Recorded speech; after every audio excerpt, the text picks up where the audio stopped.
إن الحمد لله نحمده ونستعينه ونستغفره ونعوذ بالله من شرور أنفسنا ومن سيئات أعمالنا من يهده الله فلا مضل له ومن يضلل فلا هادي له وأشهد أن لا إله إلا الله وحده لا شريك له وأشهد أن محمدا عبده ورسوله أما بعد فإن خير الحديث كتاب الله وخير الهدي هدي محمد صلى الله عليه وعلى آله وسلم وشر الأمور محدثاتها وكل محدثة بدعة وكل بدعة ضلالة وكل ضلالة في النار.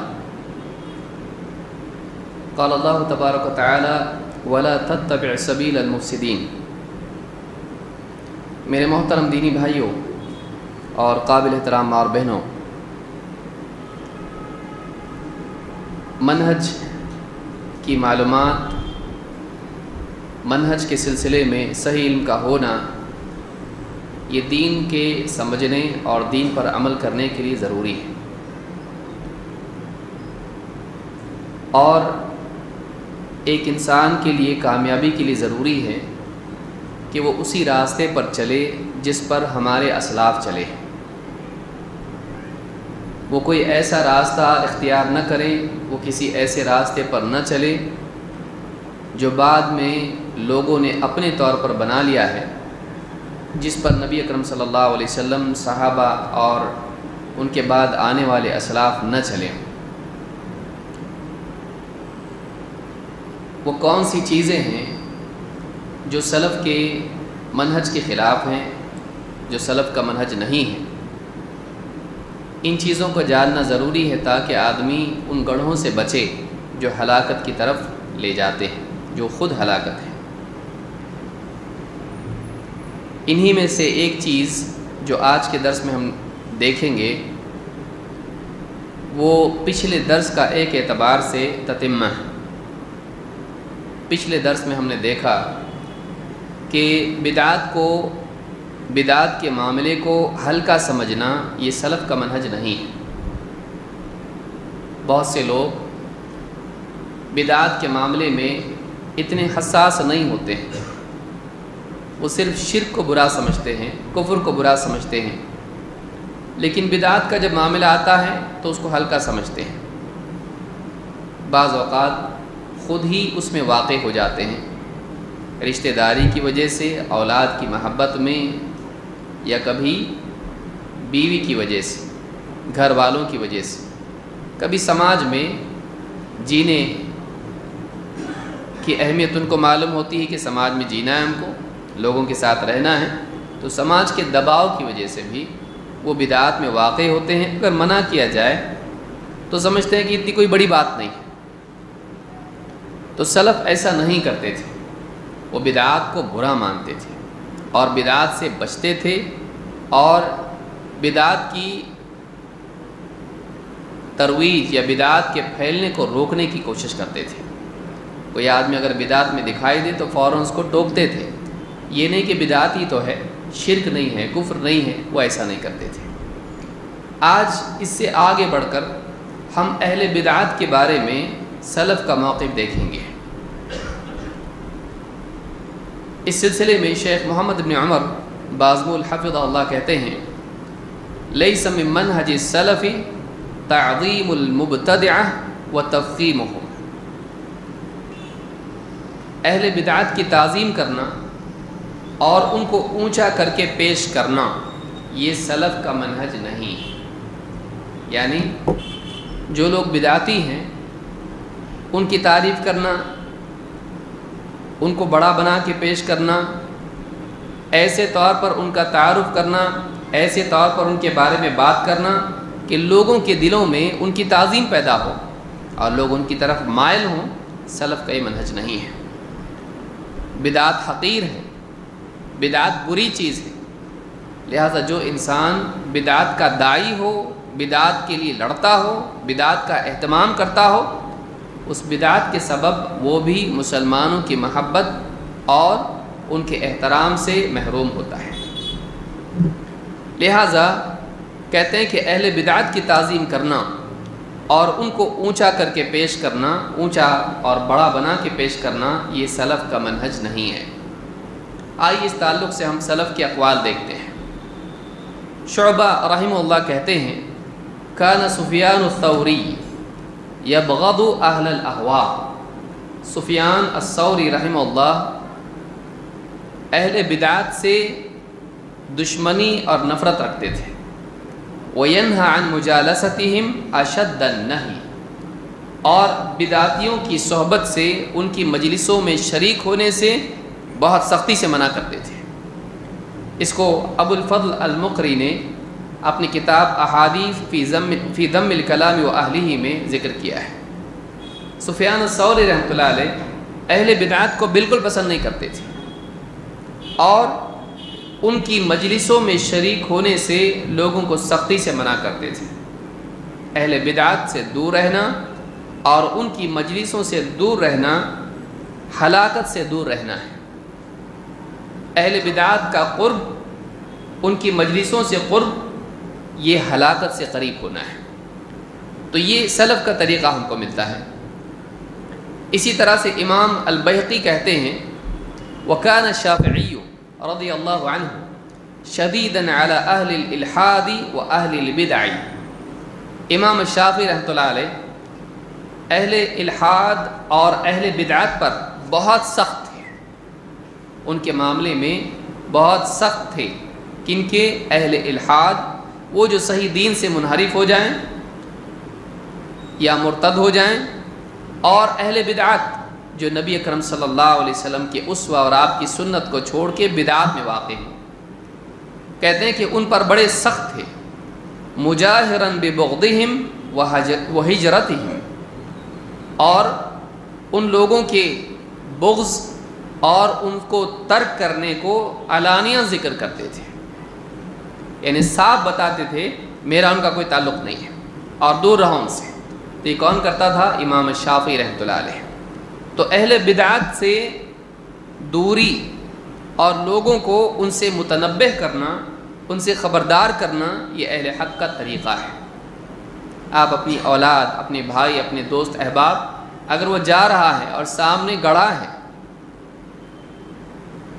کوئی گھر میں جا رہا ہے اور گھر کے اندر سانپ ہے، آپ کبھی اس کو جانے نہیں دیں گے۔ آپ اس کو متنبہ کریں گے، خبردار کریں گے وہاں گڑھا ہے، یہاں سانپ ہے، تم کو ڈس لے گا، تم کو نقصان پہنچے گا، تم ہلاک ہو جاؤ گے۔ سانپ کے ڈسنے سے اور گڑھے میں گر کے زخمی ہونے سے زیادہ مضر، نقصان والی چیز یہ ہے کہ ایک آدمی بدعتی مجلس میں جائے اور ان کے اعتقادات اور ان کی بدعات میں ملوث ہو۔ لہذا سلف اسے سختی سے روکتے تھے۔ امام البیہقی نے امام شافعی کا یہ قول مناقب الشافعی میں ذکر کیا ہے۔ اسی طرح سے فضیل ابن عیاض کہتے ہیں من عظم صاحب بدعت فقد اعان على هدم الاسلام۔ شرح السنہ میں امام البربہاری نے اس کو ذکر کیا ہے، کہتے من عظم صاحب بدعت فقد اعان على هدم الاسلام، جس نے بدعتی کی تعظیم کی، جس نے بدعتی کی تعظیم کی، اس نے اسلام کے ڈھانے میں مدد کی۔ آدمی کو لگ سکتا ہے کہ کیا بڑا مسئلہ ہے، کسی بدعتی کی تعظیم کرنے میں کیا نقصان ہے؟ ایک انسان گمراہ ہے اور لوگوں کے درمیان وہ گمراہی کو پھیلا رہا ہے، اور دوسرا انسان جانتا ہے کہ یہ گمراہ ہے، اس کا منہج غلط، اس کا عقیدہ غلط، یہ سنت کی بجائے بدعات کو عام کر رہا ہے، اور پھر یہ آدمی لوگوں کے درمیان اس کی تعریف کریں اور اس کا معاملہ بڑا بنا کے بتائے، اور لوگوں کے دلوں میں اس کے لیے احترام اور محبت اور تعظیم پیدا ہو کیونکہ فلاں صاحب اس کی تعریف کر رہے ہیں، تو کیا نتیجہ کیا ہوگا؟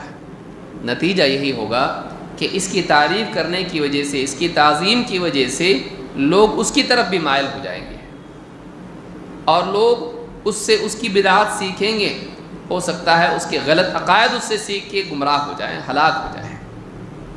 لہٰذا اہل حق کو چاہیے کہ وہ اہل باطل کا تذکرہ اس طور پر نہ کریں کہ عوام کے دلوں میں اہل باطل کی تعظیم پیدا ہو اور عوام ان کی باتوں کو سننے اور سیکھنے لگے اور گمراہ ہو جائے۔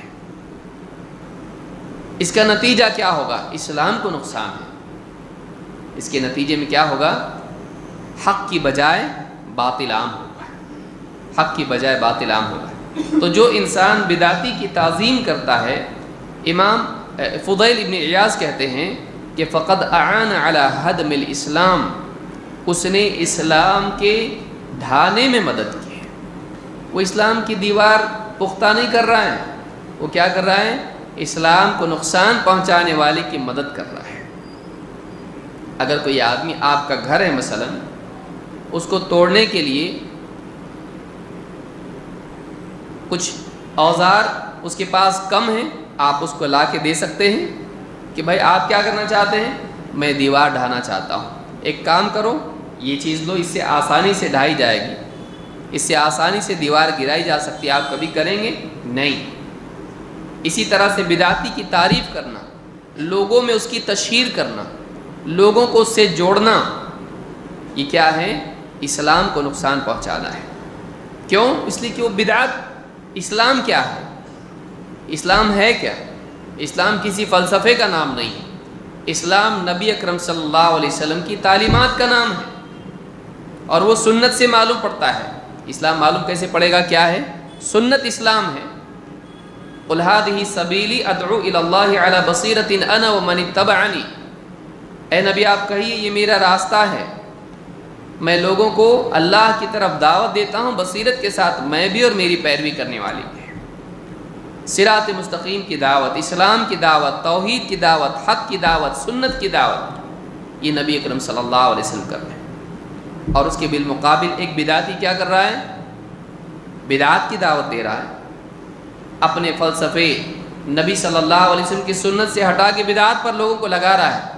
اگر آپ اس کا تعاون کرتے ہیں اس کے مقصد میں، یا اس کی شخصیت کا مقام لوگوں کے دلوں میں بٹھاتے ہیں، تو آپ کس کو نقصان پہنچا رہے ہیں؟ آپ اسلام کو اور سنت کو نقصان پہنچا رہے ہیں۔ تو کہتے ہیں من عظم صاحب بدعۃ فقد اعان علی ہدم الاسلام۔ اور آگے آئیے، فضیل ابن عیاض ہی کا قول ہے، کہتے ہیں من احب صاحب بدعۃ احبط اللہ عملہ واخرج نور الاسلام من قلبہ۔ یہ بڑی سزا ہے۔ کہتے ہیں من احب صاحب بدعۃ، جو کسی بدعتی سے محبت رکھتا ہے۔ یہاں یہ سمجھے بدعتی کون؟ پچھلے درس میں بھی میں نے کچھ وضاحت اس سلسلے میں کی تھی۔ بدعتی وہ نہیں جو اپنی جہالت کی وجہ سے، لا علمی کی وجہ سے کسی بدعت میں مبتلا ہے یا ایک آدھ بدعت کر رہا ہے۔ بدعتی کا اطلاق اس آدمی پر ہوتا ہے جو علم کے باوجود بدعت پر اڑا رہے اور اس بدعت کو عام کرتا ہو، اس بدعت کے معاملے میں وہ لوگوں کا امام ہو، پیشوا ہو، وہ لوگوں کا رہنما اور سردار ہو۔ ایسے آدمی کے بارے میں یہ بات ہے۔ جو لوگ عام ہیں، عام عوام ہیں، ان کو معلومات نہیں ہیں، بیچارے نہ پڑھے لکھے ہیں، نہ ان کو کسی نے سکھایا، نہ کچھ انہوں نے دین کا علم حاصل کیا۔ اب جو لوگ کر رہے ہیں وہ کر رہے ہیں، تو ایسے لوگوں کو نصیحت کی جائے گی، ایسے لوگوں کا دل نرم کر کے ان کے ساتھ اخلاق سے پیش آ کے ان کو قریب کیا جائے گا، ان کو دور نہیں کریں گے۔ عوام کی بات الگ ہے، سردار کی بات الگ ہے، یہ دونوں چیزوں میں فرق کرنا ضروری ہے۔ جب بھی بدعتی کا لفظ آئے گا عموماً اس سے مراد بدعت کا داعی ہوتا ہے، کہ وہ ایک غلط چیز سماج میں عام کر رہا ہے، جس کے پاس بولنے کی صلاحیت ہے، جو سپیکر ہے، خطیب ہے، کسی مسجد کا امام ہے، یا کتابیں لکھتا ہے یا بیانات دیتا ہے، لوگوں کے اندر وہ بولنے والا ہے، وہ اپنی بدعت کی ترویج کرتا ہے، وہ بدعت کا داعی ہے، وہ امام ہے، وہ قائد ہے لوگوں کا۔ ایسے آدمی کی تعظیم کرنا، لوگوں کو اس کی طرف پھیرنا ہے، اور وہ لوگوں کو کنفیوز کر سکتا ہے۔ عوام کے پاس علم ہوتا ہے نہیں، قرآن کی آیت پیش کر دی، کچھ بھی مطلب بتا دیا، عوام یہ نہیں دیکھتی کہ مطلب اور اس سے نکالا ہوا مسئلہ آیت کے مطابق ہے کہ نہیں، وہ یہ دیکھتی ہے کہ قرآن کی آیت پڑھا اس نے، دلیل تو دیا نا اس نے۔ عام طور سے لوگ کیا کہتے ہیں، دلیل تو دیتے نا، وہ بھی دلیل دیتے ہیں، وہ بھی دلیل دیتے ہیں، لیکن اس دلیل کا ان کے مسئلے سے کتنا تعلق ہے؟ جو بات وہ اس آیت سے نکال رہا ہے وہ کتنی صحیح ہے، یہ بھی تو دیکھنا ضروری ہے۔ لیکن بہت سارے لوگ کیا ہیں، کوئی آیت پڑھ دیں، کوئی حدیث پڑھ لیں، فوراً معتقد ہو جاتے ہیں اس کے، فوراً اس کے سننے والے ہوتے ہیں کہ یہ آدمی کیا کرتا ہے، قرآن کی آیتیں پڑھتا ہے، حدیث پڑھتا ہے، لیکن اس آیت سے اس نے گمراہی اخذ کی، اس حدیث سے اس نے غلط مسئلہ نکالا، یہ وہ سمجھنے کی صلاحیت ان میں نہیں ہوتی ہے۔ لہٰذا آدمی کو چاہیے کہ وہ اپنے فہم پر اعتماد نہ کرے، بلکہ اہل حق کی طرف رجوع کریں، جو برابر سانپ کو ٹوکری میں ڈالتے ہیں، وہ برابر جانتے ہیں، وہ برابر پکڑ سکتے ہیں۔ ہر آدمی سانپ پکڑ سکتا ہے نہیں، اس کے لیے خاص ایکسپرٹیز ہوتی ہے۔ بعض اوقات آدمی پکڑنے جاتا، سانپ اس کو ڈس لیتا ہے۔ نہیں میں جاتا ہوں ان کی مجلس میں، دیکھتا کیا غلط بولتے ہیں۔ بھولا بھالا دین کا دائی یہ ابھی تیار ہوا نہیں، تیار کرنے کے لیے شوقین ہے۔ بعض لوگ ہوتے ہیں نا، آپ ان سے کہیں کہ ارے وہ گمراہ ہیں، مت جاؤ وہاں پہ، مت بیٹھ اس کے ساتھ میں، مت بیٹھ اس کی مجلس میں، مت سن اس کا بیان، مت پڑھ اس کی کتاب۔ میں غلطیاں ڈھونڈ رہا اس میں، میں وہاں جاؤں گا اور میں دیکھتا ہوں کیا غلط بولتا ہے، میں اس کے یوٹیوب چینل سے سنتا ہوں، میں اسٹڈی کر رہا، تھوڑا ریسرچ کر رہا ہوں میں، کیا ہوتا اس کا نتیجہ۔ ہاں، جو آدمی اونٹ کی دم پکڑ کے کنویں میں سے گھسیٹنے کی کوشش کرے، ارے اونٹ جا رہا کنویں میں، میں پکڑ کے کھینچ رہا اس کو، کیا ہوتا، اونٹ اس کو لے کے کنویں میں جاتا ہے۔ اوقات ایسا ہوتا، اکثر اوقات ایسا ہوتا ہے کہ کوئی دوست ہے، وہ کہتا ہے ایک کام کر، ہم لوگ غلط ہیں نا، چل ہمارے ساتھ، ہمارے پیر صاحب سے بات کر، اگر غلط رہیں گے میں بھی چھوڑ دوں گا۔ پیر ایسے ہی رہتا کیا، وہ ایسے ہی پیر بنا؟ ہاں، وہ کئی نالے ندیوں کا پانی پیا ہے۔ اب ایسا آدمی اس کے پاس یہ جاتا ہے، بتائیے اس کا جواب کیا ہے؟ وہ کہتا ہے قرآن کی یہ آیت ہے، فلاں یہ حدیث ہے۔ اب اس کو سوال پوچھنے آتا لیکن جواب چیک کرنے نہیں آتا۔ اب وہ جواب سنتا ہے، اب پیر صاحب پوچھیں گے کیا بولنا ہے تمہارا اس بارے میں؟ یہ حدیث ہے، یہ فلاں کتاب کی، دارمی کی حدیث ہے۔ اب اس کو یہ بھی معلوم نہیں کہ دارمی کون سی کتاب ہے، لیکن حدیث کی کتاب ہے، وہ دھڑلے سے بول رہا ہے، اور 100 لوگ بیٹھے ہیں، 100 لوگ کیا بولے ایک آواز میں؟ ماشاء اللہ۔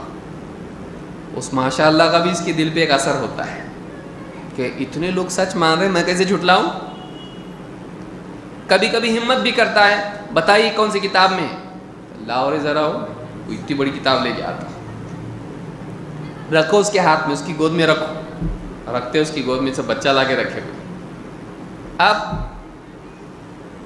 ہوتا دیکھو یہ حدیث جو میں نے بیان کی فلاں پیج پہ کھولو، کھولتا ہو ہے حدیث، وہ عربی میں پڑھ کے سناتا، یہ بھی دیکھتا ہاں برابر ہے، زیر زبر تو نہیں اس کے اندر، لیکن پڑھ رہا الفاظ برابر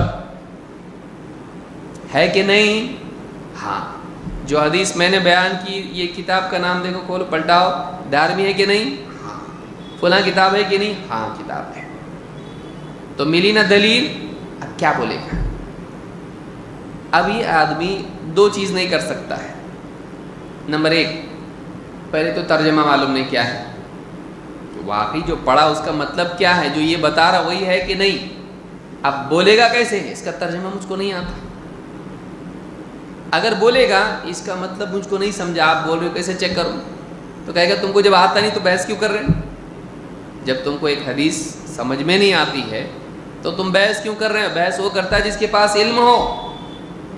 2، وہ حدیث اگر ترجمہ اس کو معلوم بھی ہو تو صحیح ہے کہ ضعیف یہ نہیں معلوم۔ کیوں؟ اس لیے کہ اس کے پاس وہ علم نہیں ہے، نہ اسماء الرجال کا ہے، نہ مصطلح الحدیث کا ہے، اس کو نہیں آتا کہ صحیح حدیث ہے کہ ضعیف ہے۔ تو ایسا آدمی پوچھ صحیح ہے کیا حدیث؟ بتا انہوں نے کہیں لکھا ہے ضعیف ہے؟ وہ بھی ہوشیار ہے، وہ کیا کرتا؟ ٹھیک ہے، اس میں انہوں نے جب کتاب لکھی محدث نے تو لکھا کیوں جب غلط ہے تو؟ لکھا نا انہوں نے، ہاں امام دارمی اچھے کہ نہیں؟ بہت اچھے. فلاں عالم امام حاکم اچھے کہ نہیں؟ اچھے ایک دم. انہوں نے کیا لکھے ادھر؟ لکھے ضعیف ہے؟ نہیں. تو پھر لکھے تو صحیح ہوگی. تمہارے پاس ہے کہ کوئی دلیل ضعیف ہونے کی؟ نہیں. لاؤ ایک کاغذ، لکھو معافی نامہ، میں مانتا ہوں کہ انہوں نے بتایا اور ایسا ایسا ایسا ہے، دستخط کرو، وہ بھی انگلش میں. کیا ہوا؟ ہار کیا ہے؟ اب ادھورے علم کے ساتھ گیا. اب کیا ہو گیا؟ فلاں علامہ آیا تھا اور اس نے فلاں سے بات کی پیر صاحب سے، پیر صاحب نے جواب دیا، کچھ بھی نہیں بول پایا. کیا بولا معلوم؟ میں تحقیق کروں گا. یہ حال اس کا ہے. اب اس کو انہوں نے کام دیے ہیں تحقیق کا، اب جائے گا تحقیق کرے گا. وہ اس کے پاس علم نہیں تھا. چیک کروں گا بولا، اس میں معلوم کروں گا بولا، اس کو نہیں معلوم. سارے گاؤں میں ہوتا ہے کہ مان کے آیا، نہیں ہے تمہارے پاس. کیوں گیا؟ کیوں گیا؟ نہیں جانا چاہیے. اسی لیے کیا کہا کہ جو بدعتی کی مجلس میں جاتا ہے، کیا کہا انہوں نے؟ امام سفیان الثوری کے بارے میں کیا ہے؟ کانا سفیان الثوری یبغض اہل الاہواء وینہی عن مجالستہم اشد النہی. اہل بدعات کو سخت ناپسند کرتے تھے، ان سے کوئی انسیت محبت کا معاملہ نہیں تھا. اور وینہی عن مجالستہم اشد النہی، اور ان کے ساتھ اٹھنے بیٹھنے کو سختی سے منع کرتے تھے. تو ایسے جو بھی لوگ ہیں جو بدعات کو عام کرتے ہیں، ایسے لوگوں سے دور رہنا چاہیے. یہاں پہ کیا فرماتے ہیں فضیل ابن عیاض؟ من احب صاحب بدعت، جو کسی بدعتی سے محبت رکھتا ہے، احبط اللہ عملہ، اللہ تعالیٰ اس کے عمل کو برباد کر دیتا ہے. اور وَأَخْرَجَ نُورَ الْإِسْلَامِ مِنْ قَلْبِهِ، اس کے دل سے اسلام کا نور اللہ نکال دیتا ہے. کس چیز پر ہو رہا ہے یہ بدعتی سے محبت رکھتا ہے. بولے ان کا بیان بہت اچھا لگتا ہے میرے کو. ارے اس کا عقیدہ غلط ہے. نہیں، عقیدہ الگ چیز ہے، لیکن جب اخلاق پہ بولتا ہے نا، ایک دم دل نرم ہو جاتا ہے. عقیدہ غلط ہے اس کا، ہاں، لیکن اخلاق پہ بہت زبردست بولتا ہے. سنتے سنتے سنتے کیا ہوتا ہے، اس کی محبت اس کے دل میں آ جاتی ہے. اب محبت ایک بار دل میں آ گئی، ممکن ہے اس کے اوپر کوئی رد کرے اور اس کے غلط عقیدے پر رد کرے. اس محبت کی وجہ سے اس غلط عقیدے کو بھی ڈیفینڈ کرے گا. یہ ہے کہ نہیں؟ ہو سکتا ہے ان کے پاس بھی دلیل ہو. کیسا بولتا آدمی؟ اگر کوئی آدمی کسی سے محبت ہو گئی، پہلے کیا ہوتا ہے، آدمی کو مسئلہ کوئی پیش آیا، کسی مسئلے میں ڈھونڈا، اس کو علماء کا جلدی ملا نہیں، کیونکہ سرچ میں وہ بعد میں آ رہا. پہلے جو ٹاپ میں آیا، ہاں، پیڈ سرچ، تو اب اس میں اوپر آیا تو کلک کیا، جو دل میں تھا وہی جواب ملا. ایک دم دل فدا، اپنے دل کا جواب ملا. یہاں سے محبت کی، الفت کی باتیں شروع ہو جاتی ہیں. جو چاہ رہا تھا وہ جواب ملا. حلال کے حرام، حلال کے حرام کو کیا ہے جواب، کیا ہے جواب آیا ہے. یہ معاملہ میرے سامنے پیش آیا ہے، دیکھیں گے کیا ہے. بول دیا حلال، خلاص دل آ گیا اس کے اوپر، محبت ہو گئی اس سے. پھر دھیرے دھیرے دوسرے ٹاپک پہ بھی ڈھونڈتا ان کا جواب کیا ہے. 2-3 بار ہوتے پھر ان کا فین بن جاتا ہے. یہ ان کا فین بن گیا ایک بار. اب اس کے بعد کوئی اس کے خلاف بولیں، اس کے بارے میں کچھ بولو مت. ان کے بارے میں نہیں سن سکتا میں، کیونکہ ان کے ذریعے مجھ کو ہدایت ملی ہے. ان کے ذریعے مجھ کو ہدایت ملی. اب میں ان کے بارے میں نہیں سن سکتا. ہاں، جس کو تو ہدایت سمجھ رہا ہو، ہدایت ہے کیا؟ ہدایت کس کو بولتے ہیں؟ جو اللہ اور اس کے رسول کی بات اور تعلیمات کے مطابق، اس کا یہ عقیدہ غلط ہے، اس کا منہج غلط ہے، یہ بات غلط کیا اس نے، یہ بات غلط، 10 باتیں صحیح کیا ہے، اس نے 90 باتیں غلط کیا ہے. بعض اوقات اس سے محبت ہونے کی وجہ سے کیا بولتا ہے، وہ کوئی معمولی آدمی نہیں ہے، وہ بھی ریسرچ اسکالر ہے، کچھ تو ان کے پاس بھی ہوگا، تم بات کرے گا ان سے. ایسے چیزیں لاتا ہے اگر واقعی وہ غلط ہے تو تم ڈائریکٹ ان کو بولو نا، ڈائریکٹ ان کو بولو، ضروری ہے بھئی کوئی آدمی اگر گمراہ ہے اس کو ڈائریکٹ بولنا ہے کوئی شرط نہیں، اس کی گمراہی اگر عام ہے تو اس کا رد کر دینا یہ کافی ہے، براہ راست اس سے بات کرنا فرض نہیں ہے۔ کون بولا ہے دلیل؟ کوئی دلیل ہے اس کی کہ اس سے بات کرو؟ نہیں، اس کا رد کر دینا کافی ہے۔ یہ نہیں کہ ہم اس سے جب تک بات نہ کریں اس کا رد نہیں کر سکتے، نہیں، یہ تو اپنے اطراف کے لوگوں میں جو متعلقین ہیں ان کے لیے بولا جا سکتا ہے، اہل حق کے بارے میں بولا جا سکتا ہے کہ پہلے دیکھو، کیونکہ وہ اہل حق میں سے اس کے پاس دلیل ہو سکتی ہے۔ جو اہل باطل ہیں ان کے بارے میں قاعدہ نہیں ہے کہ اس سے بات ہی ہونا چاہیے تمہاری، ہاں یہ اچھا ہے کہ نصیحت کریں، لیکن لازم شرط یہ نہیں ہے، تردید کے لیے شرط یہ نہیں ہے۔ تو کہا کہ احبط اللہ عملہ، اللہ اس کا عمل برباد کر دیتا ہے، اور وَأَخْرَجَ نُورَ الْإِسْلَامِ مِنْ قَلْبِهِ، اس کے دل سے اسلام کا نور اللہ نکال دیتا ہے، اس کا دل بگڑ جاتا ہے، صحیح اور غلط کی تمیز ختم ہو جاتی ہے، اور آدمی کیا کرتا ہے، اس کی صحیح کچھ باتوں کی وجہ سے اس کی غلط باتوں کی بھی تائید کرنا شروع کر دیتا ہے، اور اس کا دل پھر اس کے اندر سے وہ سادگی، وہ نورانیت، وہ حقانیت نکل جاتی ہے، پھر نہ صرف وہ بلکہ اوروں کے بھی پیچھے پڑ جاتا ہے، وہ جس کو فالو کر رہا ہے یہ بھی اس کو فالو کرنے لگتا ہے، اس طرح سے دروازہ گمراہی کا کھل جاتا ہے۔ اہل باطل سے دور رہنا چاہیے، اہل باطل سے دور رہنا چاہیے۔ فضیل ابن عیاض کہتے ہیں الارواح جنود مجندہ، روحیں لشکر کی طرح ہیں، فما تعارف منها ائتلف وما تناکر منها اختلف۔ عالم ارواح میں روحیں تھیں جن میں آپس میں الفت ہو گئی، ایک دوسرے کو جنہوں نے پہچانا محبت ان میں ہو گئی، جڑ گئے، دوست بن گئے، اور جن میں آپس میں اختلاف اور تناکر ہوا، ایک دوسرے کو نہیں پہچانتے، پسند نہیں کرتے ہیں، دنیا میں ان میں اختلاف ہوتا ہے۔ کہتے ہیں وَلَا يُمْكِنُ أَن يَكُونَ صَاحِبُ سُنَّةٍ يُمَالِ صَاحِبَ بِدْعَةٍ إِلَّا مِنَ النِّفَاقِ۔ کہتے ہیں کہ یہ ہو ہی نہیں سکتا ہے، کہتے ہیں کہ ایک سنت والا ایک بدعت والے سے محبت رکھے، تعلقات رکھے، اس سے الفت رکھے، یہ ہو ہی نہیں سکتا ہے الا یہ کہ اس کے دل میں نفاق، اس کے دل میں کیا ہو؟ نفاق۔ نفاق کس کو کہتے ہیں؟ ظاہر میں حق اور باطن میں باطل۔ ظاہر میں ایمان، یہ بہت بڑا نفاق ہے، ظاہر میں ایمان اور باطن میں کفر، اور اس کا چھوٹا مرتبہ کیا ہے؟ ظاہر میں حق اور باطن میں باطل۔ تو ایسا معاملہ بدعتی کے ساتھ الفت رکھنے کی وجہ سے ہوتا ہے۔ انگلش میں بھی ایک کہاوت ہے birds of same feather flock together, ایک جیسے پرندے آپس میں جمع ہوتے ہیں، کبوتر کوے ہاں جمع ہوتے ہیں۔ آپ دیکھا کوا اور کبوتر بازوں میں بیٹھ کے بات کر رہے ہیں آپس میں، وہ کائیں کر رہا ہے، گٹر کر رہا ہے، نہیں ہوتا ہے ایسا۔ جب ساتھ میں جڑتے ہیں ایک جیسے ہوتے ہیں، ایک طبعی بات ہے۔ تو ایک صاحب سنت ایک صاحب بدعت کے ساتھ اس کی الفت اور تعلقات اور بالکل قربت ہو، نہیں ہوتا ایسا، اس کے اثرات اس میں ہیں تبھی ایسا ہوتا ہے۔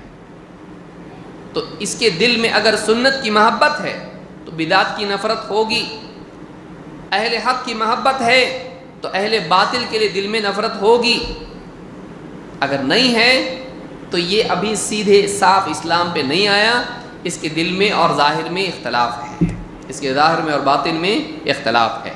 الابانہ میں ابن بطہ نے اس روایت کو نقل کیا ہے۔ دیکھیں کتنی سخت باتیں علماء کہہ رہی ہے، یہ بڑے بڑے علماء ہیں، اتنی سخت باتیں اہل بدعات کے بارے میں کہہ رہے ہیں۔ اہل بدعات سے تحذیر کرنا چاہیے، یعنی لوگوں کو خبردار کرنا چاہیے۔ امام احمد کے بیٹے عبداللہ ابن امام احمد کہتے ہیں قلت لأبی، میں نے اپنے والد سے کہا، قلت لأبی،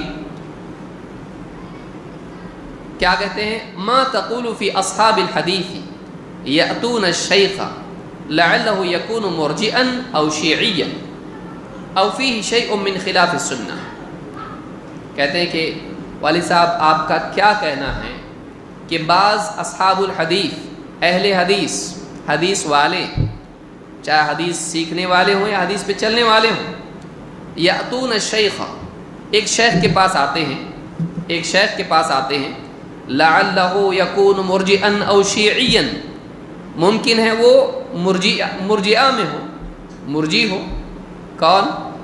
وہ جو یہ مانتے ہیں کہ گناہ ایمان کو نقصان نہیں دیتے ہیں، سب کا ایمان برابر ہے، انبیاء کا، فرشتوں کا، اور بدترین فاسق سے فاسق مسلمان کا ایمان سب کا برابر، اور گناہ سے ایمان کو نقصان نہیں ہوتا ہے، اور آدمی کے لیے اعتقاد یا اقرار ہی کافی ہے، عمل ایمان میں نہیں ہے، عمل ضروری نہیں ہے، ایمان میں عمل نہیں آتا ہے، ایسا آدمی مرجی ہے، یہ گمراہ فرقہ ہے.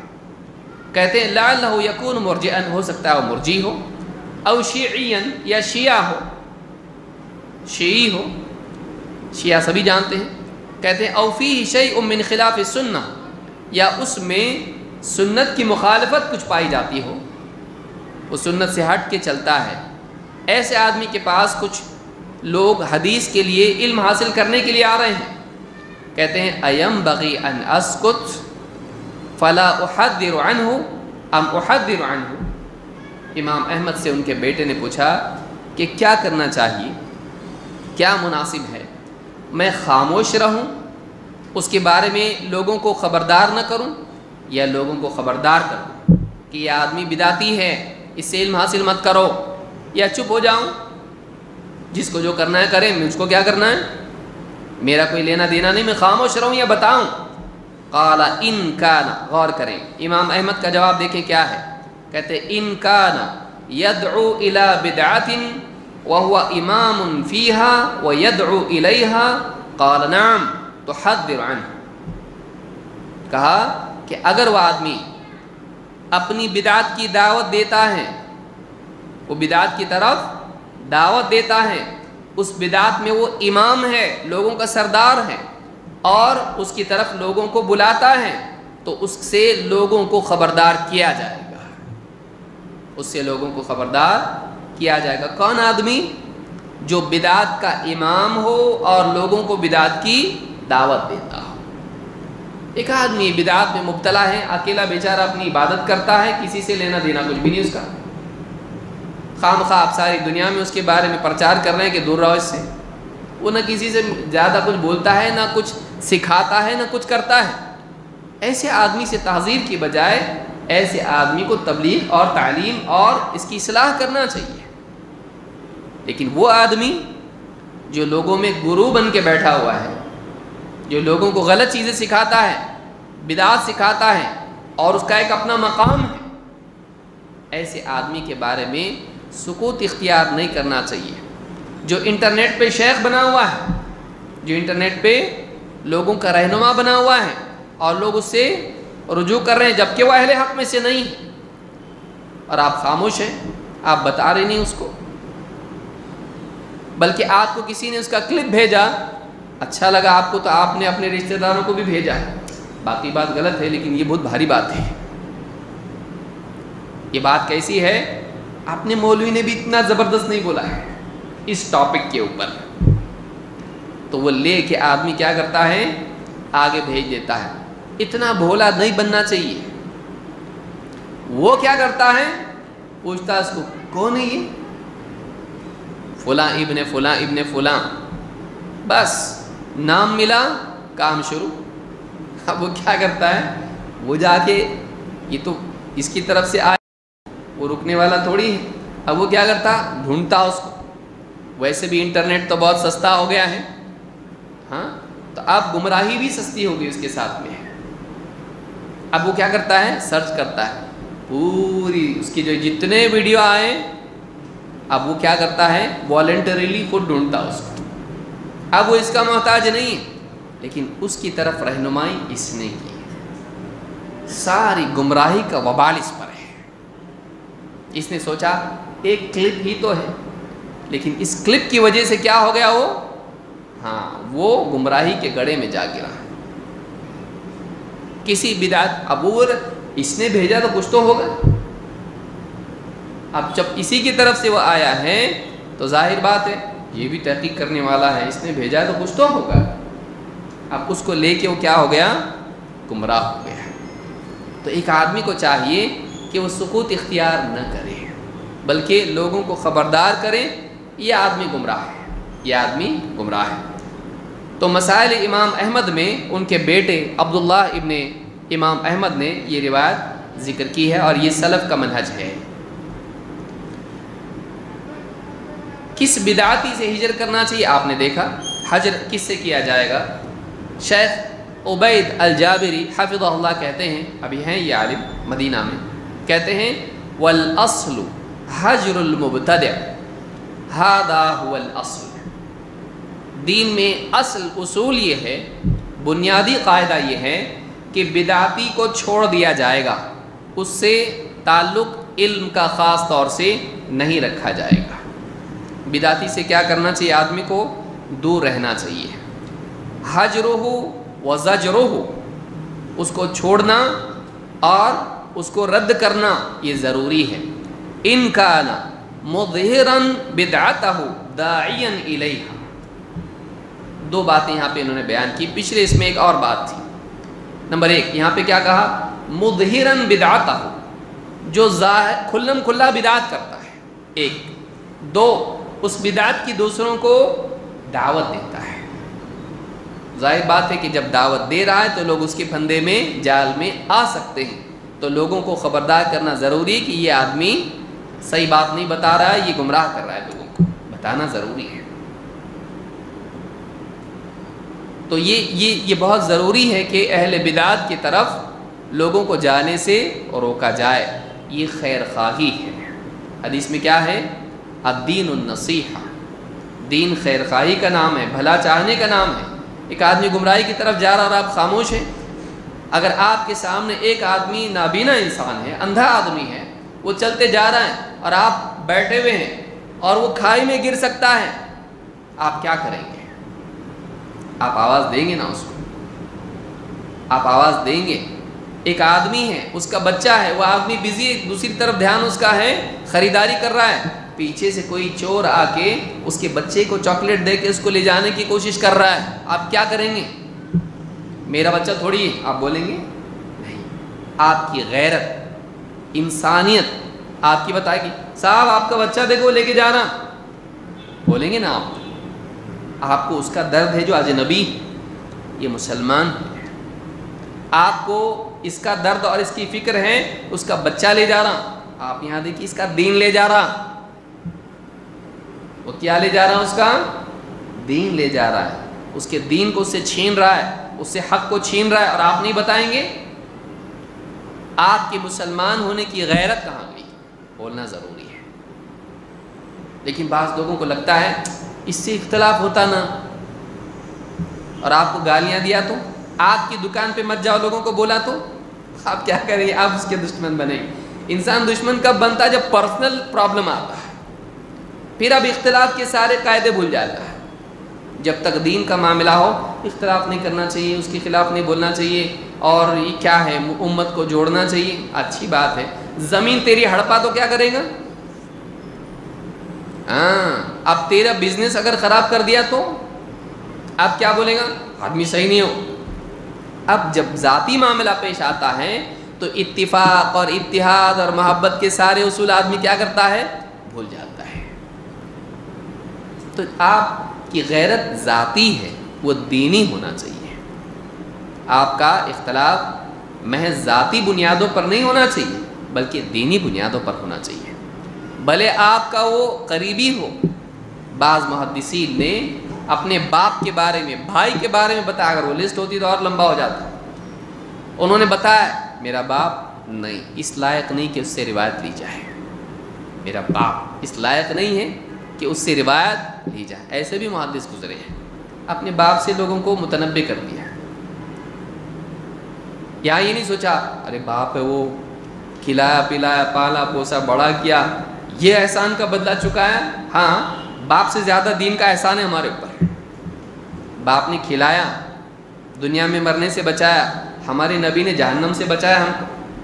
باپ نبی کو نقصان پہنچا رہا، نبی کے دین کو نقصان پہنچا رہا، بتائیں گے ہم کہ یہ صحیح نہیں ہے.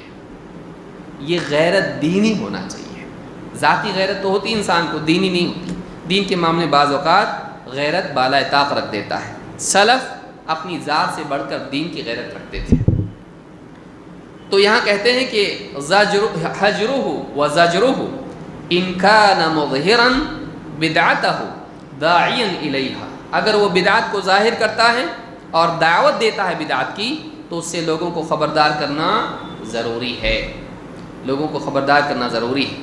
اتحاف العقول بشرح ثلاثۃ الاصول میں انہوں نے یہ بات کہی ہے، شیخ عبید نے یہ بات کہی ہے.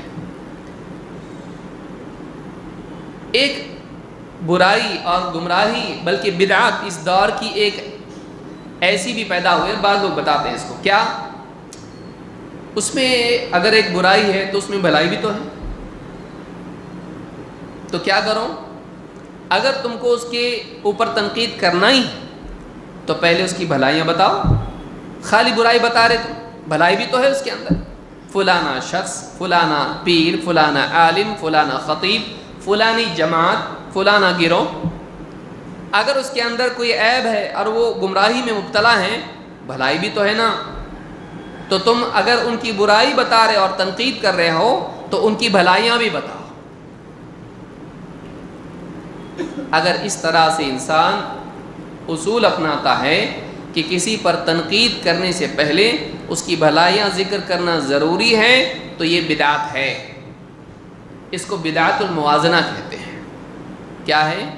بدعت الموازنہ، یعنی اگر ان کی برائی بتانا ہے بھلائی بھی بتاؤ، ان کے اوپر تنقید کرنا ہے ان کی تعریف بھی کرو.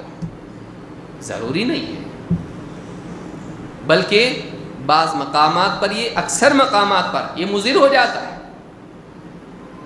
کہ کسی پر رد کرنا ہے، لمبی تعریف اس کی کیے، اس سے دل جڑ جائے گا، لیکن رد کیوں کر رہے اچھا آدمی تو رد کا جو ہے اس کا وزن، اس کا مقصد ختم ہو جاتا ہے اگر آپ اس کی تعریف ہمیشہ بیان کرنے لگیں. بلکہ بعض اوقات تعریف جو ہے تنقید پر غالب آ جاتی ہے. جب کسی برائی سے، کسی شخص کی گمراہی سے لوگوں کو بچانا ہے تو وہاں ضروری نہیں ہے کہ اس کی تعریف بیان کی جائے، بلکہ نہ بیان کرنا زیادہ ضروری ہے. اس کی تعریف نہیں کرنا زیادہ ضروری. مثلا آپ کا بچہ کسی لڑکے کے ساتھ گھوم رہا پھر رہا اور وہ بیڑی تمباکو والا ہے، آپ کو ڈر ہے کہ آپ کا بچہ اس کے ساتھ رہ کے بھٹک جائے گا. آپ کیا بول رہے ہیں؟ وہ بچہ پڑھائی برابر پابندی سے کرتا، ماں باپ کی بات مانتا، بہت انٹیلیجنٹ ہے اور اچھے مارکس لاتا، دیکھو چھٹیوں میں یہاں وہاں اخبار ڈال کے ماں باپ کی خدمت کرتا، ماں باپ کا ہاتھ بٹاتا. بیٹا اس کے ساتھ مت رہو اس لیے کہ وہ بیڑی پیتا ہے. کیا نتیجہ کیا نکلا اس کا؟ الٹا اس کے دل میں اور ہمدردی پیدا ہوئی. میں تو کبھی سوچا ہی نہیں اس کے بارے میں یہ. تو اب کیا ہوا، بجائے اب وہ کیا سوچے، ایک برائی ہوئی تو کیا ہوا، اس میں اتنی ساری بھلائیاں تو ہیں، تو اس کے ساتھ رہے گا، یہ بھی بیڑی تمباکو والا بن گیا. صحیح بات ہے کہ نہیں؟ تو یہ اصول ہی غلط ہے اور یہ بدعت ہے. اس کو کیا کہتے ہیں؟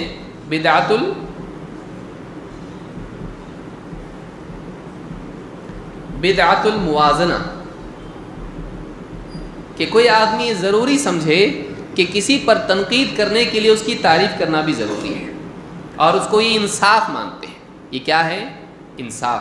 یہ انصاف نہیں ہے، یہ حق کے ساتھ نا انصافی، یہ بھولے بھالے لوگوں کے ساتھ نا انصافی. انصاف یہاں یہ تھا، عدل و انصاف یہ تھا کہ اس کو بچایا جائے اور بتایا جائے کہ ٹوٹل غلط ہے، کہ اگر اس میں کچھ بھلائیاں ہیں انجام کیا ہے؟ انجام نقصان ہے. آپ کہیں گے کہ یہاں دیکھو، یہاں ہاں ایک راستہ ہے، مثال کے طور پر، موٹی مثال اس لیے دے رہا ہوں کہ بات سمجھ میں آئے. یہ راستہ ہے، یہ راستہ کنسٹرکشن اس کا بہت اچھا ہے، گاڑی آسانی سے جاتی. یہاں کھڑکڑ راستہ ہے، یہ راستہ بہت اچھا ہے، اور یہاں راستے میں 2-4 اچھے ہوٹل بھی ہیں، اور یہ جو راستہ ہے یہاں ٹریفک جام بھی نہیں ہوتا ہے. خالی اتنا ہے یہاں پر جو بھی جاتا چور اچک کے یہاں سے لوٹ لیتے ہیں. تو آپ کیا کریں گے؟ فضائل بتائیں گے راستے کے، آپ کیا بولیں گے؟ اے بابا دیکھ مت راستہ اچھا آسان ہے، یہ ہے راستہ، پورا پیسہ تیرا لے کے کپڑے بھی لے لیں گے، مت جا ادھر سے۔ سمجھ میں آ رہی بات؟ آپ اس راستے کے فضائل بتائیں گے، کوئی آگے پوچھا وہ راستہ کیسا ہے، یہ اچھا ہے، یہ اچھا ہے، یہ اچھا ہے، بتائیں گے آپ کیا بولتے ہیں؟ آپ مت جا، بالکل مت، کیونکہ میں گزر چکا ہوں وہاں سے، یا فلاں کا انجام وہاں سے مار ڈالے اس کو لوگوں نے، مت جا وہاں سے بالکل۔ اور راستہ بہت اچھا ہے، میں سنا وہاں سے، بولے نہیں مت جا وہاں سے۔ یہی کریں گے کہ نہیں آپ؟ یا فضائل بتانا شروع کریں گے اس کی، کہ اس کی برائی بتانا ہے تو اس کی بھلائی بھی بتاؤ۔ بے وقوفی ہے یہ، دنیا میں آدمی اپنے ذاتی معاملات میں ایسا نہیں کرتا، تو حق کے معاملے میں کیوں کرے؟ کیوں؟ اس لیے کہ اس کی تعریف سے انجام برا ہونے والا ہے، رزلٹ غلط آئے گا۔ تو اس لیے یہ ایک اس دور کی بدعت علماء نے ذکر کی، شیخ الالبانی وغیرہ نے بات کہی، یہ بدعت الموازنہ ہے۔ بدعت الموازنہ کیا ہے؟ ایک آدمی ضروری سمجھے کہ اگر تنقید کرنا ہے تو تعریف بھی کرو، اگر تعریف نہیں کرے تنقید بھی مت کرو، کرنا ہے تو دونوں کرو۔ اس چیز کا لزوم، اس کو لازم سمجھنا، یہ بدعت الموازنہ ہے، یا اس کا اہتمام ہمیشہ کرنا، یہ بدعت الموازنہ ہے، یہ صحیح نہیں ہے۔ تو اس کی مثال آپ دیکھیے کہ نبی اکرم صلی اللہ علیہ وسلم نے تنقید کی تعریف نہیں کی۔ اللہ کے رسول صلی اللہ علیہ وسلم کی ایک حدیث ہے، عائشہ فرماتی ہیں ان رجلا استأذن علی النبی صلی اللہ علیہ وسلم، ایک آدمی نے اللہ کے نبی صلی اللہ علیہ وسلم کے ہاں گھر میں آنے کی اجازت چاہی۔ فلما رآہ قال بئس اخو العشیرہ وبئس ابن العشیرہ، آپ نے کہا یہ اپنے خاندان کا یا اپنے گھر کا کتنا برا انسان ہے، کیسے خراب آدمی ہے یہ، برا آدمی ہے یہ۔ تعریف کی اس کی نہیں، آپ نے کیا کہا؟ یہ اپنے گھر کا برا آدمی ہے۔ فلما جلس تطلق النبی صلی اللہ علیہ وسلم فی وجہہ وانبسط الیہ، جب وہ آیا تو اللہ کے نبی صلی اللہ علیہ وسلم اچھے اخلاق سے اور خوش مزاجی سے اس سے بیٹھ کے آپ نے بات چیت کی۔ فلما انطلق الرجل، جب وہ آدمی چلا گیا، قالت له عائشہ، حضرت عائشہ نے کہا یا رسول اللہ حین رأیت الرجل قلت له کذا وکذا، جب آپ نے اس آدمی کو دیکھا تو آپ نے کہا یہ اپنے خاندان کا برا آدمی ہے۔ ثم تطلقت فی وجہہ وانبسطت الیہ، لیکن پھر آپ نے اس کے ساتھ خوش اخلاقی اور خوش مزاجی سے بات بھی کی، یعنی برا آدمی اور آپ نے ایسا بھی کیا۔ فقال رسول اللہ صلی اللہ علیہ وسلم یا عائشہ متی عہدتنی فحاشا، کہا کہ اے عائشہ تم نے کب دیکھا کہ میں فحاشی کرتا ہوں، فحش بات کرتا ہوں؟ ان شر الناس عند اللہ منزلۃ یوم القیامہ من ترکہ الناس اتقاء شرہ، آپ نے کہا لوگوں میں سب سے برے لوگ قیامت کے دن اللہ کے ہاں وہ لوگ ہوں گے کہ جن کے شر کی وجہ سے لوگ انہیں چھوڑ دیں، یعنی ان کی بد اخلاقی کی وجہ سے لوگ ان کے قریب بھی نہیں، مت جاؤ بھائی وہ آدمی ہمیشہ کاٹنے کو دوڑتا ہے۔ تو آپ نے کہا کہ میں ایسا نہیں ہوں، میرے پاس برا آدمی بھی آئے گا تو میں بدسلوکی اس سے نہیں کروں گا، وہ خود چل کے آیا ہے، یہ نہیں کہ آپ اس کے پاس گئے، بلکہ کیا ہوا، وہ آپ کے پاس آیا، اپنے گھر پہ آیا، مہمان کا اکرام کرو، آپ نے اس سے اچھے سے بات کی ٹھیک ٹھاک، لیکن آپ نے حضرت عائشہ کو خبردار کی یہ کون ہے، یہ اچھا آدمی نہیں ہے۔ تو اس حدیث میں آپ دیکھیں گے، یہ بخاری مسلم کی حدیث ہے، آپ صلی اللہ علیہ وسلم نے اس آدمی کی برائی بیان کی، تعریف کی نہیں، آپ نے خبردار کیا، اس کے لیے تعریف نہیں کی جائے گی، خبردار کرتے وقت تعریف نہیں کریں گے، یہ قاعدہ ہے۔ یہ تو برے آدمی کے بارے میں ہوا، اچھے لوگوں کے بارے میں بھی دیکھیے۔ حضرت فاطمہ بنت قیس رضی اللہ تعالیٰ عنہ کی نکاح کا معاملہ جب آیا، شوہر نے طلاق دیا، عدت پوری ہوئی اور نبی صلی اللہ علیہ وسلم کے پاس گئیں، اور دو رشتے ان کو آئے تھے، ایک حضرت معاویہ کا اور دوسرے ابو جہم کا، یہ دو صحابی ہیں۔ اللہ کے نبی صلی اللہ علیہ وسلم سے انہوں نے جب مشورہ کیا تو آپ نے کیا کہا؟ آپ نے کہا اما معاویۃ فرجل ترب لا مال له واما ابو جہم فرجل ضراب للنساء، آپ نے کہا کہ جہاں تک کہ معاویہ کا معاملہ ہے، یہ آدمی مفلس ہے، اس کے پاس مال نہیں ہے، اس کے پاس مال نہیں ہے، غریب آدمی ہے۔ اور جہاں تک کہ ابو جہم کا معاملہ ہے، یہ عورتوں کی پٹائی کرتا ہے، بیوی کی پٹائی کرنے والا ہے۔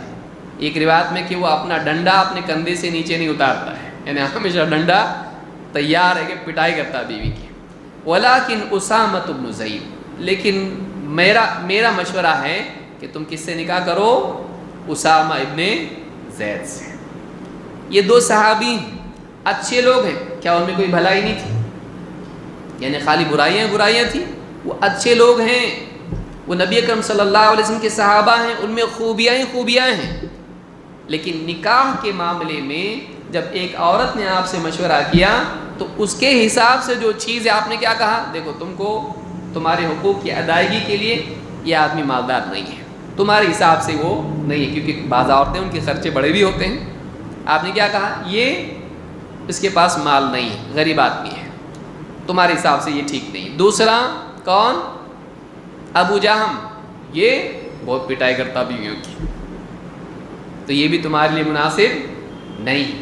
کیا حضرت معاویہ اور ابو جہم رضی اللہ تعالیٰ عنہما ان دونوں میں خوبیاں نہیں تھیں؟ یہ نماز پڑھتے تھے اور روزے رکھتے تھے اور کتنی ساری نیکیاں، نبی صلی اللہ علیہ وسلم مجلس میں آتے تھے، آپ کے ساتھ جنگوں میں جاتے تھے، کتنی ساری خوبیاں ہیں۔ کیا یہ ضروری تھا؟ نہیں، یہ اس میں یہ بھلائی ہے، ایک برائی اس میں یا ایک بات تمہارے لیے مناسب نہیں ہے، ایسا کیا آپ صلی اللہ علیہ وسلم نے؟ نہیں۔ تو یہ ضروری نہیں کہ کسی کے بارے میں لوگوں کو خبردار کرنا ہو یا کسی شخص کو خبردار کرنا ہو تو آپ اس کی ساری خوبیاں بیان کرنا ضروری سمجھیں، ایسا نہیں۔ یہ تو اچھے لوگ ہیں، ان کے بارے میں آپ نے برے لوگوں کا کہاں آپ دیکھ رہے ہیں؟ جو بالکل باطل میں ہو اس آدمی کے بارے میں تو اور زیادہ معاملہ سخت ہو جاتا ہے کہ لوگوں کو خبردار کیا جائے۔ صحیح مسلم کی روایت ہے جس میں آپ نے ان دونوں صحابیوں کے بارے میں یہ بات کہی، یہ اچھے لوگ تھے، لیکن نکاح کے لیے آپ کو بتانا ضروری تھا، مشورہ کریں گے تو بتائیں گے کہ ان کے اندر یہ بات ہے۔ آگے بڑھتے ہیں۔ شیخ بن باز رحمہ اللہ سے اس بارے میں پوچھا گیا کہ کیا کسی کے اوپر رد کرتے وقت اس کی خوبیاں بیان کرنا بھی ضروری ہے؟ شیخ بن باز نے کہا المعروف فی کلام اہل العلم نقد المساوی للتحذیر و بیان الاخطاء۔ کہا کہ اہل علم کے ہاں یہ بات معروف ہے کہ کسی پر تنقید جب کی جائے، اس سے خبردار لوگوں کو کیا جائے تو اس کی برائیوں پر تنقید کی جائے اور اس کی خطاؤں کو بیان کیا جائے۔ التی اخطأوا فیہا للتحذیر منہا، ایسے جو بھی لوگ ہیں انہوں نے جو خطا کی ہے، غلطیاں کی ہیں، ان سے ان کو لوگوں کو کیا کیا جائے؟ خبردار کیا جائے۔ اما الطیب معروف مقبول الطیب، کہا کہ جہاں تک کہ ان کے اندر کوئی معروف ہے، بھلائی ہے تو اچھی بات ہے، لیکن المقصود التحذیر من اخطائہم، لیکن مقصود یہاں پر کیا ہے؟ کسی کے بارے میں رد اس پر کرنا ہے تو یہاں مقصود یہ نہیں کہ اس کو اس کی طرف بھیجا جائے، بلکہ اس کو کیا کیا جائے؟ روکا جائے۔ تو کہتے کہ لیکن المقصود التحذیر من اخطائہم، مقصود یہاں پر یہ ہے کہ ان کی غلطیوں سے خبردار کیا جائے۔ الجہمیہ، المعتزلہ، الرافضہ وما اشبہ ذلک، چاہے جہمیہ ہوں، رافضہ ہوں، معتزلہ ہوں یا اس طرح کے دوسرے گمراہ فرقے ہوں، فَإِذَا دَعَتِ الْحَاجَةُ إِلَى بَيَانِ مَا عِنْدَهُم مِّنْ حَقٍّ يُبَيَّنُ، اگر ضرورت ہو کہ ان کے پاس کوئی حق بات ہے اور بتایا جائے تو ایسے وقت میں بتایا بھی جا سکتا ہے کہ دیکھو اس مسئلے میں وہ صحیح ہے۔ جسے نبی صلی اللہ علیہ وسلم کے پاس ابو ہریرہ رضی اللہ تعالیٰ آئے اور ان کو آیت الکرسی کی فضیلت کون بتایا تھا؟ کون بتایا؟ شیطان۔ تو شیطان نے بتایا رات میں اگر آیت الکرسی پڑھ کے سوئیں گے نا، اللہ کی طرف سے ایک محافظ ہوتا ہے اور رات بھر شیطان قریب آتا نہیں۔ صحیح کہ غلط ہے؟ یہ صحیح ہے۔ اللہ کے نبی صلی اللہ علیہ وسلم کے پاس جب آئے اور کہا کہ ایسا ایسا بولا اس نے، تو آپ نے کیا فرمایا؟ صدقک، اس نے صحیح بولا۔ وہو کذوب، لیکن وہ جھوٹا ہے. تو اس جملے پر غور کریں. آپ نے فرمایا صدقک وہو کذوب. آپ نے دو باتیں کہی. آپ نے کہا صدقک یعنی اس کی سچ بات کو آپ نے سچ کہا, اس کی صحیح بات صحیح ہے, تو آپ نے اس کی صحیح بات کی تصدیق کی, لیکن اس کے بارے میں کیا کہا؟ وہ کیسا ہے؟ جھوٹا ہے, ایک نمبر کا جھوٹا ہے. یہ بات تو سچ بولا لیکن باقی باتیں وہ جھوٹا ہے. تو شخص کے بارے میں آپ نے بتایا جھوٹا ہے, اس بات کے بارے میں آپ نے بتایا بات سچی ہے. اس کی بات کی تصدیق کی جائے گی لیکن ذات کی ترویج نہیں کی جائے گی. میری بات کو یاد رکھیں. اس کی کوئی بات ہے سامنے آ گئی, اس کی تصدیق کر دی, ہاں بھائی سچ ہے, فلاں صاحب نے فتویٰ دیا بدعتی ہے مثلا, اور بول رہا ہے یہ کپڑے جو ہے پاجامہ وہ اس طرح سے موڑتے نہیں ہیں. اب آپ کے پاس کوئی آیا بولا فلانا عالم ہمارے قریب کی مسجد میں ایسا ایسا بول رہا تھا, باطل ہے وہ آدمی. نہیں, آپ بتائیں گے کپڑے موڑنا نماز میں کیا ہے؟ غلط ہے. اب کوئی آ کے پوچھا وہ صحیح بول رہا کیا؟ آپ بولے صحیح بول رہا. یہ نہیں کہ وہ بدعتی ہے تو اس کی ساری باتیں غلط. اگر سنت کے مطابق اگر اس نے بولا ہے, اگر ضرورت ہے تو کہیں کہ ہاں ٹھیک ہے اس نے یہ بات صحیح بولی ہے, لیکن اس کے بارے میں حکم کیا لگے گا؟ ہاں بہت اچھا ہے, جاتے جاؤ, دیکھو ایک صحیح بات بولا, اب اس کے بعد ساری باتیں اس سے سیکھو. آپ کر سکتے ایسا؟ نہیں. تو آپ نے کیا کیا؟ صدقک وہو کذوب. آپ نے اس کی بات کی تصدیق کی لیکن اس کی ذات کی تقویت یا تقویم جس کو کہتے ہیں آپ نے نہیں کیا. اس کو اچھا بنا کے پیش کیا آپ نے نہیں, سچ بات کیا لیکن وہ ہے جھوٹا.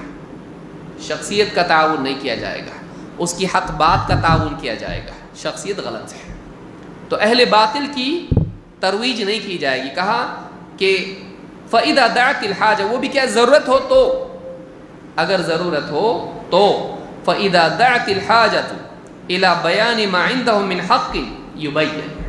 اگر ضرورت ہو کہ ان کے پاس کوئی حق ہے اور اس کو بیان کیا جائے تو ٹھیک ہے بیان کیا جائے, لیکن وَإِذَا جیسے کہتے ہیں وَإِذَا سَأَلَ سَائِلٌ, وَإِذَا سَأَلَ السَّائِلُ اگر پوچھنے والا پوچھے مَا عِنْدَهُم مِّنَ الْحَقِّ, ان کے پاس کیا حق ہے. جیسے مثلا کوئی آدمی پوچھے کہ جہمیہ یا معتزلہ یا خوارج مثلا یا شیعہ ہیں مثلا, وہ اہل بیت کی بہت تعریف کرتے ہیں, صحیح ہے؟ ہاں اہل بیت کا مقام ہے, اہل بیت کا مقام ہے. یا خوارج کے بارے میں یا فلاں کے بارے میں اگر کوئی صحیح بات ان کی ہے, کوئی پوچھتا ہے ما عندهم من الحق, ان کے پاس کچھ حق ہے بھی کہ نہیں کہ سب غلط ہے, تو کہتے ہیں ماذا وافقوا فيه اہل السنہ, اہل بدعت اہل سنت کے کچھ مسائل میں مطابق بھی ہیں یا سارا ہی غلط ہیں. کہتے ہیں والمسئول یعلم ذلك یبین, اگر جس سے پوچھا جا رہا ہے ان کی کوئی حق بات جانتا ہے تو بتا دے, بیان کر دے. لیکن المقصود الاعظم والمہم بیان ما عندهم من الباطل, لیکن بڑا مقصد یہاں پر کیا ہے؟ ان کی صحیح کو صحیح بولنا نہیں بلکہ ان کو غلط بتانا ہے تاکہ لوگ ان سے دور رہیں. تو کہتے ہیں والمہم بیان ما عندهم من الباطل, ان کے پاس جو باطل ہے اس کو واضح کرنا اصل مقصد ہے. لیحذرہ السائل ولئلا یمیل الیہ, تاکہ پوچھنے والا ان سے متنبہ خبردار ہو جائیں اور ان سے ڈرے اور بچے اور ان کی طرف مائل نہ ہو, ان کی طرف مائل نہ ہو. تو دیکھیے یہاں کہہ رہے ہیں کہ اگر کوئی پوچھتا ہے کہ فلاں فلاں فرقہ, فلاں فلاں جماعت, فلاں فلاں لوگ, ان میں کچھ بھلائی ہے کہ نہیں ہے؟ ہاں فلاں چیز ان کی صحیح ہے لیکن وہ غلط ہے. اگر واقعی ضرورت ہے, مثلا کوئی آدمی ایسی جگہ بیان دے رہا ہے جہاں ان لوگوں کا ہی غلبہ ہے, اب صرف رد کرے گا. اب پوچھ رہے ہیں کہ بتائیے ان کے بارے میں کیا کہنا ہے, اس نے بتایا ٹھیک ہے ان میں یہ بھلائی تو ہے لیکن یہ باتیں غلط ہے. مصلحت اس نے دیکھی, حکمت اس نے سمجھی, وہاں پر اس نے بتایا گنجائش ہے اگر مجبوری ضرورت ہو تو. نہیں, اصل یہ ہے کہ لوگوں کو ان پر رد کر کے خبردار کیا جائے. اصل یہ ہے کہ ان کو رد کیا جائے اور لوگوں کو ان کے بارے میں خبردار کیا جائے. شیخ صالح الفوزان نے، شیخ بن باز نے یہ بات ذکر کی ہے، منہج اہل السنہ والجماعہ فی نقد الرجال والکتب والطوائف میں یہ بات موجود ہے۔ شیخ الالبانی اس بارے میں کیا کہتے ہیں؟ شیخ الالبانی کہتے ہیں، اب اس میں فرق شیخ البانی نے ایک لکیر درمیان میں کھینچی ہے کہ کیا اہل بدعت کی خوبی بیان کی جا سکتی ہے یا نہیں۔ تو اس میں شیخ الالبانی نے فرق کیا ہے تحذیر اور ترجمہ، ان دو باتوں کے اعتبار سے۔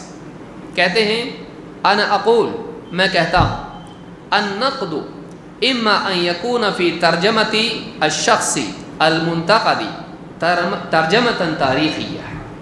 کہتے ہیں دیکھو میرا کہنا یہ ہے کہ جس پر تنقید کی جا رہی ہے، چاہے وہ شخص ہو یا جماعت ہو، اگر اس پر تنقید کی جا رہی ہے اور اس کا ترجمہ بیان کیا جا رہا ہے، اس کی بایوگرافی بیان کی جا رہی ہے، اس کی زندگی میں اس نے کیا کیا کیا، پیدا ہوا، یہاں رہا، یہ کام کیا، فلاں جگہ پڑھایا، فلاں کتاب لکھا، فلاں جو ہے دین کی خدمت اس نے کی، اور یہ ایسا ایسا کیا، اور یہاں غلطیاں کی، یہاں غلطیاں کی، یہاں غلطیاں کی، اس کی پوری بایوگرافی اگر بیان کر رہے ہیں، اور اگر وہ ترجمہ تاریخی ترجمہ ہے، ہسٹوریکلی اس کی پوری زندگی کی کرونالوجی بیان کر رہے ہیں، پورا اس کے بارے میں بتا رہے ہیں کسی کتاب میں، تو کہتے فَهُنَا لَا بُدَّ مِن ذِكْرِ مَا يَحْسُنُ وَمَا يَقْبَحُ۔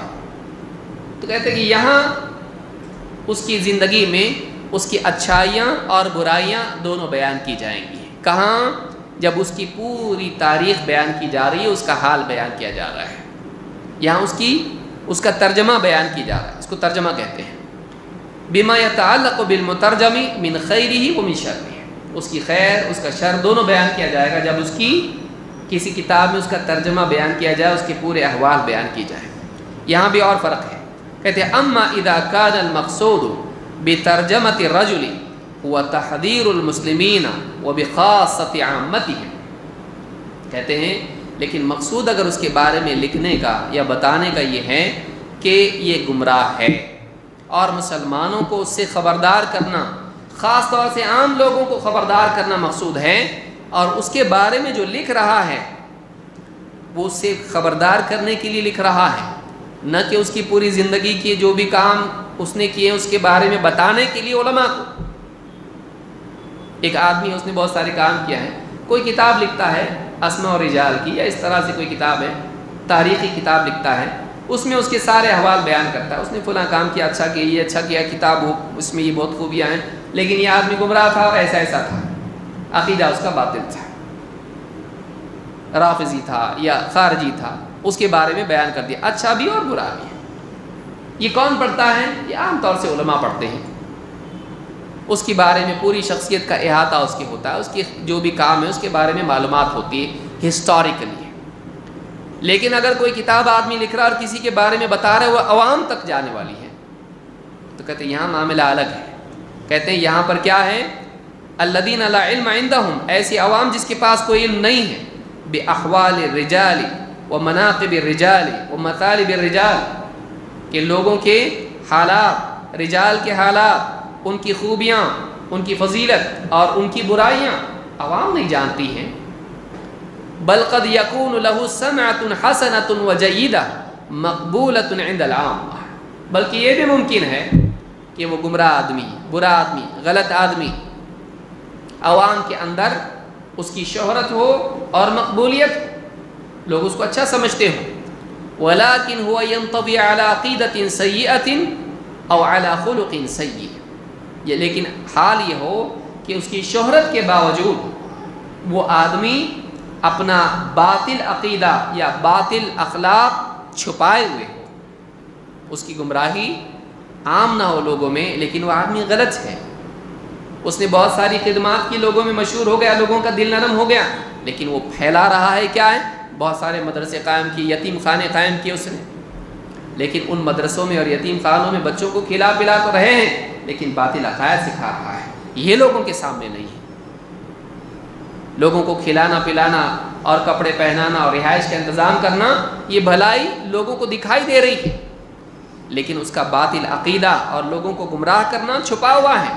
تو کہتے ہیں ہؤلاء العامہ لا يعرفون شيئا من ذلك عن هذا الرجل، عام لوگ اس آدمی کے بارے میں یہ بات نہیں جان رہے ہیں، تو کہتے ہیں حین ذالک لا تأتی هذه البدعة التي سميت اليوم بالموازنہ، تو کہتے ہیں کہ اس ایسے حالات میں یہ جو بدعتی جس بدعات میں مبتلا لوگ ہیں، جس کو بدعت موازنہ کہتے ہیں، اس راستے پر نہیں چلا جائے گا، ایسا نہیں کیا جائے گا، اس کی خوبیاں بیان کر کے پھر تنقید کرو۔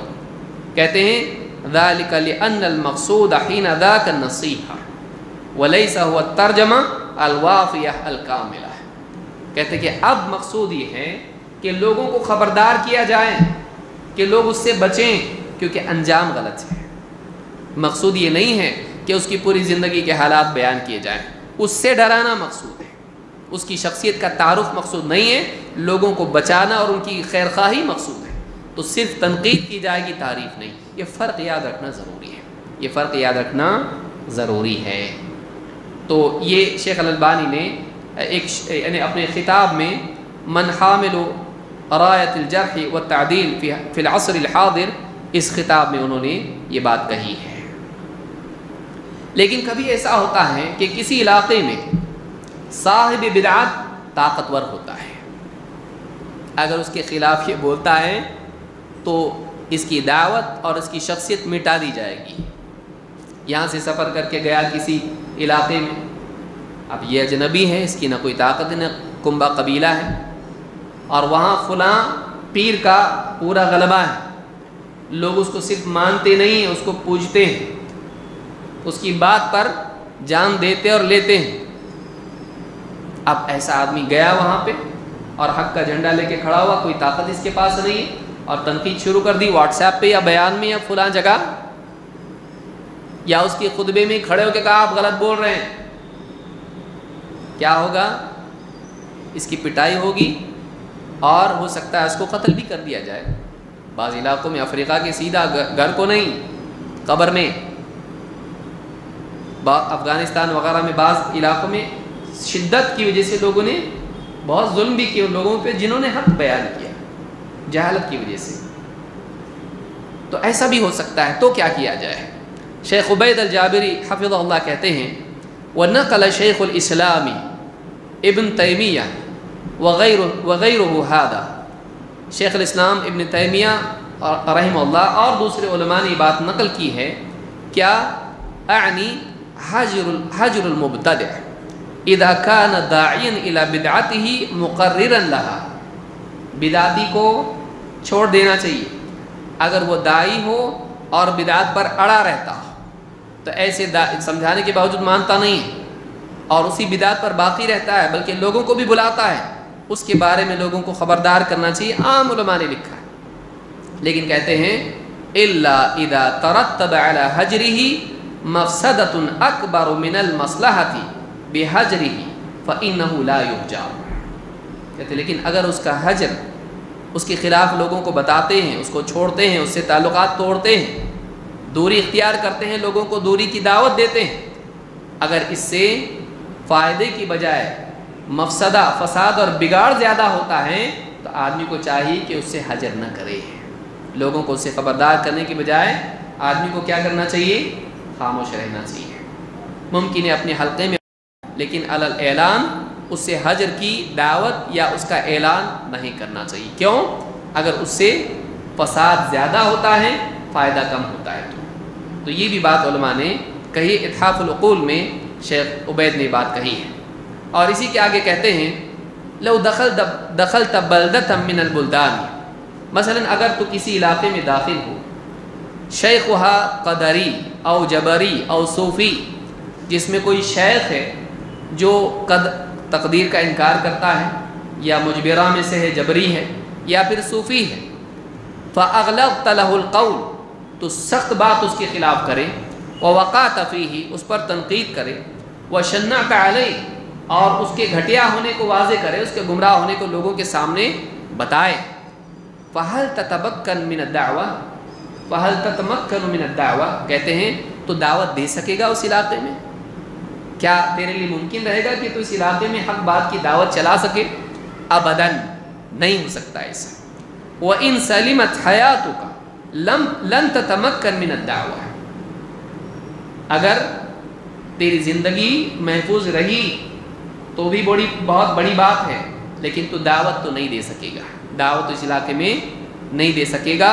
اذن فلیفقہ طلاب العلم والدعاة هذا الجانب، کہتے اس لیے تو طالب علم اور داعیوں کو چاہیے کہ تحذیر اور حجر کے اس پہلو کو بھی سمجھیں۔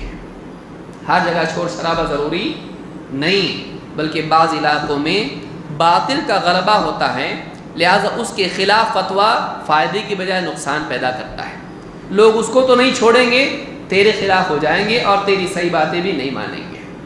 تو ایسے وقت میں اپنی حقانیت کو لوگوں میں رائج کرنا زیادہ مفید ہے، بجائے اس کے کہ اس کے خلاف محاذ کھول کے آدمی کھڑا ہو۔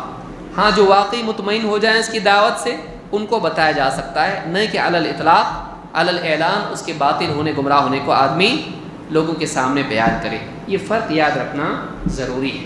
تو خلاصہ کلام یہ کہ اہل بدعت کی تعظیم کرنا دین کو ڈھانے کی طرح ہے، سنت کو ڈھانے کی طرح ہے، لہذا اہل بدعت کی تعظیم، ان کی تعریف، ان کا چرچا، ان کی شہرت، لوگوں کے درمیان ان کی یعنی تائید اور لوگوں میں ان کے بارے میں ایسے طور پر بیان کرنا کہ لوگوں کے دلوں میں ان کی عظمت آئے، لوگ ان کی طرف مائل ہوں، یہ جائز نہیں ہے۔